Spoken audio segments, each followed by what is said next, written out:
Bismillahirrahmanirrahim. Assalamualaikum warahmatullahi taala wabarakatuh. Rabbi shrah li sadri wa yassir li amri wa hlul 'uqdatam min lisani yafqahu qawli wal 'asr amma ba'du. Apa khabar tuan-tuan? Apa khabar sekalian? Hari ini Haizul nak berkongsi satu lagi kisah tentang perkiraan faraid. Okey, kisah ini agak unik sikit kan, dia merupakan pengalaman kali pertama Haizul menguruskan kes seperti ini. Okey, jom kita tengok. Baik ya. Saya dah tulis terlebih dahulu sebab saya takut nanti dia memakan masa yang panjang. Okey. Baik. Kisah dia pertamanya begini. Ini berkaitan dengan pusaka seorang arwah nenek pusaka nenek. Okey, pertamanya apabila nenek ini mati, dia meninggalkan 10 orang waris. Okey. Nenek ini meninggal dunia, waris yang ditinggalkan adalah seramai 10 orang. Yang mana 7 daripadanya adalah anak perempuan, 3 daripadanya adalah anak lelaki. Okey. Jadi daripada sini asal masalah adalah seperti berikut.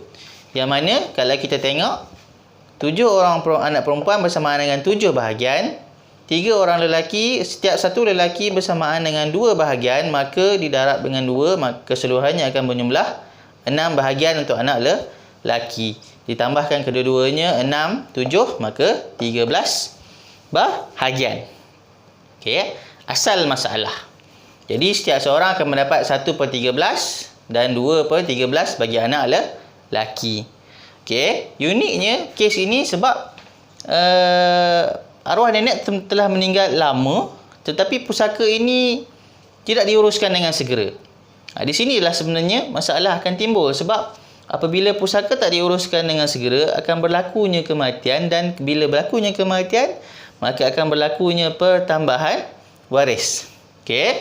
So di sini saya highlightkan yang pertama, difahamkan kepada saya bahawa anak perempuan daripada salah seorang anak waris ini tadi telah pun meninggal dunia. Jadi daripada 10 orang tadi, berlakunya kematian yang kedua 2.0. Okey, maka kematian 2.0 ini, anak perempuan ini tadi, semasa anak perempuan ini meninggal, suaminya telah terlebih dahulu meninggal.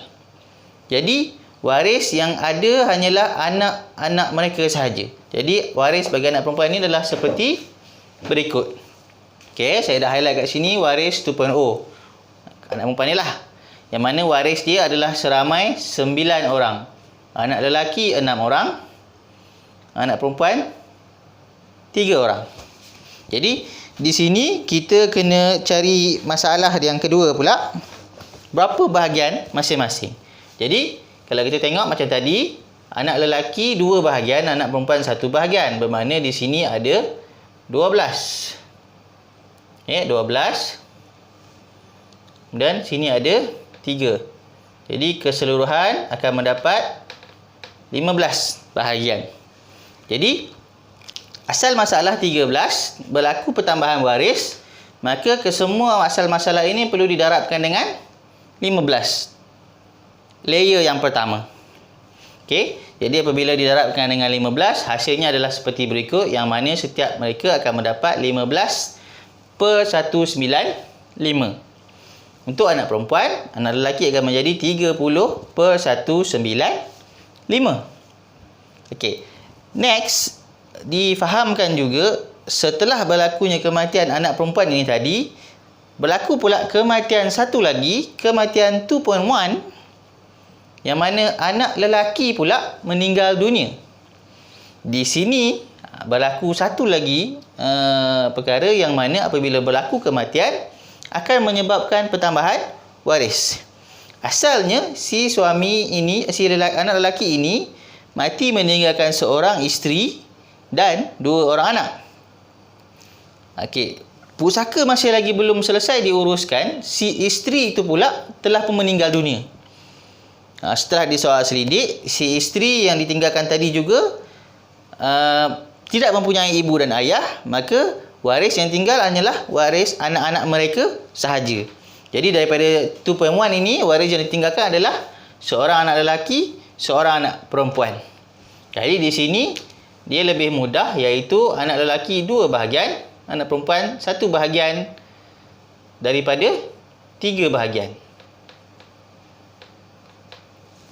Jadi, asal masalah tadi kita dah darabkan dengan 15. Sekarang berlaku pertambahan yang kedua pula, iaitu waris yang berikutnya daripada kematian anak lelaki ini. Maka kita perlu darabkan pula hasil ini kepada darab 3. Okey, setelah pendaraban dibuat, maka jumlah akhir adalah seperti berikut. 45/585 untuk anak perempuan dan 90/585 untuk anak lelaki. Jadi, kita perlu faham lagi sekali bahawa daripada anak perempuan yang mati ni tadi, yang kematian 2.0, maka kita hanya ambil 45/585 sahaja. Sebab bahagian dia adalah sebanyak 45 sahaja yang akan diturunkan kepada waris dia. Kemudian untuk anak lelaki ni pula, kita akan ambil bahagian dia juga, iaitu 30 per ini bukannya ini, yang ini. Yes, baru tepat. Sorry ya. Okey.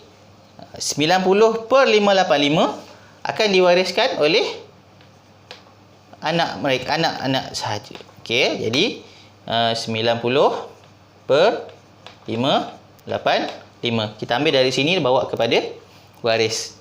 Jadi di sini kita akan tengok pula berapakah bahagian mereka masing-masing. Okey, setelah dikira, untuk 45/585 ini perlu dibahagikan seramai 9 orang.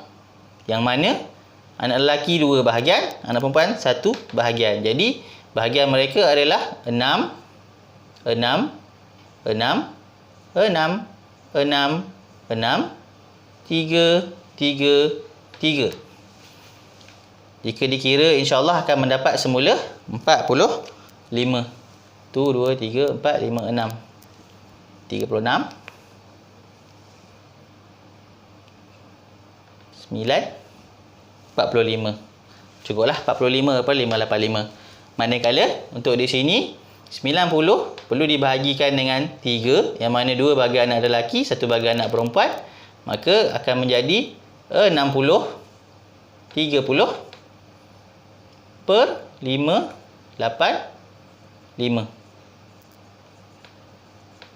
Jadi lengkaplah sudah bahagian faraid bagi keluarga ini, yang mana asal masalah adalah 13 dengan 10 orang waris. Berlaku 2 kematian, pertambahan waris menyebabkan berlakunya pertambahan sebanyak 18 bahagian. Okey? Kalau ada sebarang komen, sebarang pertanyaan, boleh hubungi saya. Tak ada masalah, insya-Allah. Kita akan bantu sebaik mungkin, kerana ilmu ini adalah ilmu yang semakin dilupakan. Sama-samalah kita menghayatinya, sama-sama kita pelajarinya, insya-Allah. Okey, sampai bertemu lagi, insya-Allah. Assalamualaikum.